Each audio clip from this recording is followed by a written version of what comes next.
I joined the board at the back end of 2008, and I sort of joined, I guess, with a number of hats on, partly because of the games and my experience with that, but also it did feel like there was a very strong commitment to improving accessibility. And actually in London, it's probably the best city in the country to live in for accessibility of public transport in terms of how it's connected, you know, the buses, the taxis, and sort of the overground.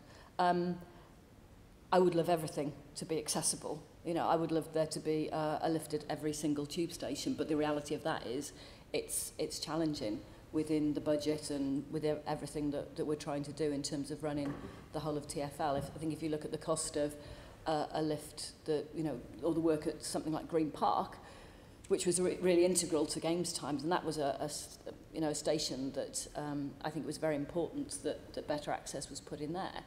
You're looking at 100 million, I guess, maybe more. So it's difficult, and I think partly we need more disabled people using public transport to be able to do even more work. I think one of the amazing things about Games Time was because there was such a push to encourage people to use public transport, then I think now a lot of disabled people are feeling far more confident about using public transport.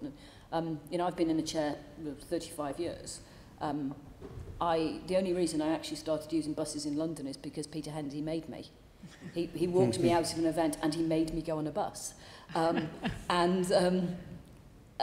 Because public transport is generally quite difficult, a lot of disabled people, including me, were not terribly keen to try and use it because you don't want to end up being stranded somewhere. So I think one of the good things about Games Time is if you apply for tickets, you know, and you ticked a box to say you're a wheelchair user or you had special needs, you were then sent at quite regular intervals information on how to travel at Games Times, whether, you know, to look at the journey planner, to look at the London 2012 website. And I think all that sort of joined together to help people feel confident. But there's more we have to do, absolutely.